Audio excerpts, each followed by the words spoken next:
the dispute in Kashmir. The only thing that these two conflicts have in common is the pernicious role of the Pakistan army that uses killing as tools of foreign as well as domestic policy. What I do want to note about Balochistan is that it was born out of the very problematic notion of partition. The Pakistan independence movement emerged out of what its proponents call the two-nation theory. This sounds kind of innocuous, but it really isn't. The two-nation theory says that Muslims and Hindus can't live together in peace, right? So this is actually a very othering and fundamentally undemocratic notion. It's not an accident of history that Muslims in India have more religious freedoms than Muslims in Pakistan. Let that sink in for a minute. Muslims in mosques all over Pakistan face the risk of being killed by suicide bombers. So for all of the heat that India gets for its current government, it's still safer for a Muslim to go into a mosque in India than it is in Pakistan. And one of the reasons for this is the very nature of partition itself. The part which is West Pakistan today was actually that part of Pakistan that didn't really want to be a part of Pakistan. Ironically, it was the East Pakistanis that most wanted a Pakistan, and the Pakistan that emerged from partition didn't want East Pakistanis because they didn't think they were Muslim enough. So, in the 1946 elections, which were essentially a referendum on partition, it's important to note that the Baloch didn't have a vote. The reason is there was not a state assembly or a provincial assembly in Balochistan, right? And Balochistan, when partition happened, was of two types. Parts of Balochistan was a traditional British colony in the same way that Uttar Pradesh, then the northern provinces, or the Punjab was. And then part of it was like a princely state, the Khan of Kalat. But the princely state's legality was quite different from that of Kashmir. Now we do know historically the Khan of Kalat eventually acceded, but this was a succession which was eventually rescinded, right? So this is a province that accounts for 40% of Pakistan's landmass, about 5% of its population.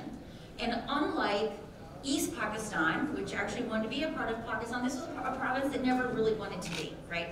And you can see the impacts of these different histories reflected in the different groups who are espousing different solutions for Balochistan.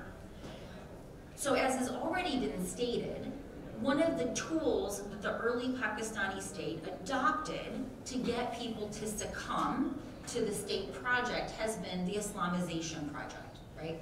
Everyone understood from the beginning that you had these ethnicities, there was no such thing as a Pakistani. Even the language that was imposed upon the state, Urdu, only had about 2 to 3% of people who spoke that language indigenously. Ironically, the majority of Pakistanis spoke Bengali, a language that was not recognized as a state language. So not only has the state been trying to Islamize the nation to basically suppress these ethnic identities, the Islamization has also, from the beginning, formed a foundational tool in Pakistan's evolving toolbox to manage its disputes with its neighbors. And this has taken the form of what we've seen, for example, in India, the Pulwama attack, the explicit use of Islamist terrorists, Islamist militants, depending upon what their legal status is, to kill Afghans as well as to kill Indians. But they also have a petting zoo of terrorists that they use to terrorize their own citizenry. As I'm going to talk about in a few minutes, this has been one of the tools that they've also used in Balochistan.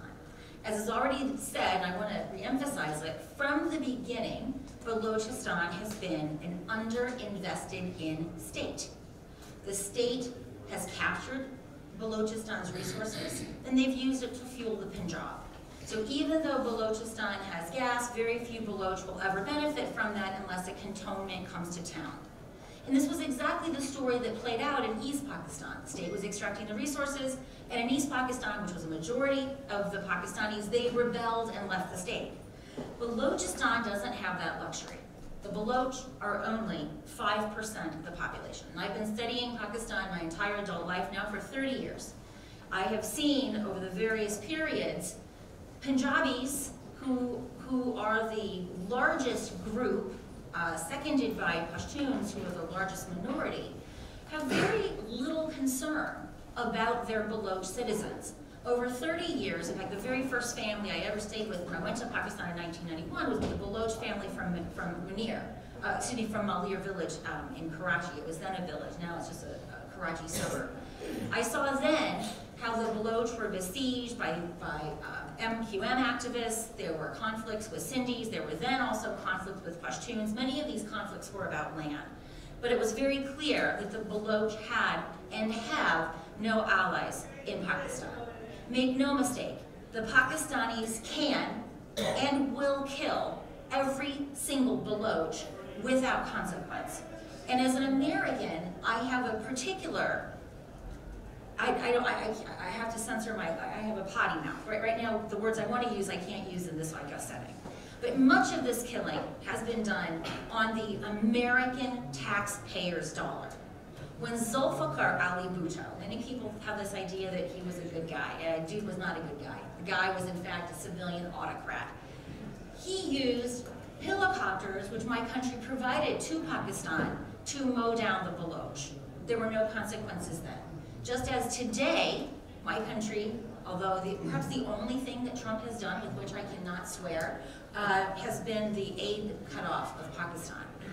But even still, the Pakistanis are using weapons that we gave the Pakistanis or sold them using my money, which is actually a kind of a gift, to kill the Baloch.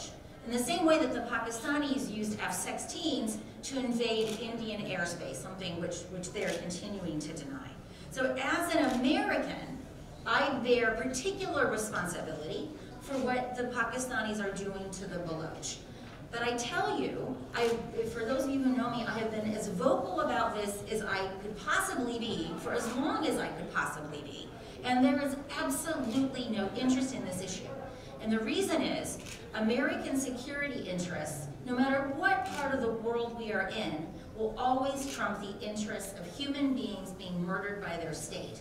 And no matter what President Trump may have said about Pakistan initially, he now needs Pakistan to hand him a bow on the Afghan problem so that he can maintain yet another one of his dangerous and ill-informed election promises.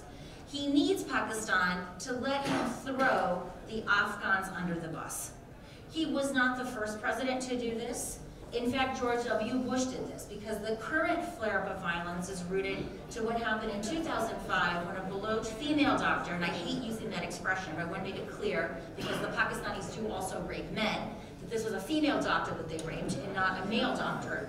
And in fact, this survivor of this assault, who was raped by a Pakistan army officer, was mocked personally by President Musharraf. When he came to DC, he mocked her, and he accused her of faking her rape so that she could get a visa and to become the sympathetic victim that NGOs all around the world love. This is the Pakistan that we are talking about.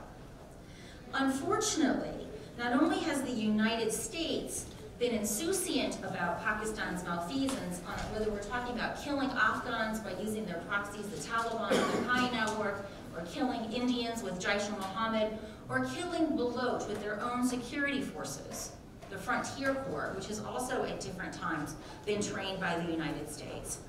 We now have another entrant into this complex situation, and that is the Chinese. So the Chinese have this project called CPEC, the Chinese-Pakistan Economic Corridor. I call it colonizing Pakistan to enrich China. If you think about this project from head to tail, it has one part of that project which is rooted in Gilgit-Baltistan. And to prosecute this project, human rights violations are happening there too. But we don't hear about it for the same reason that we usually don't hear about human rights abuses in Balochistan. It's not reported on. The reason why it's not reported on is it's very difficult for journalists to get there. And those journalists that do report upon these issues, they put their lives at risk. So what's been happening, and it actually started with Musharraf's period, but it has intensified in the last several years, is that the Pakistani state has gone with, the Pakistani state with the Chinese are perpetrating these massive human rights abuses and violations in Balochistan. So let me, I guess our time is ending. What I do want you to understand is that the Pakistanis need these Chinese. And right now, the only principal foe to the Chinese completely colonizing Balochistan and the resources therein have been the Baloch. And the Pakistanis will kill every single Baloch to make Balochistan fit for Chinese exploitation. So I want to second the call for a special rapporteur for Balochistan. No civilized country does the things that Pakistan does. And right now, I can only conclude that Pakistan, therefore, is not civilized. Thank you. Thank you, Christine Fair. With this, the time is up, so please, we have refreshments.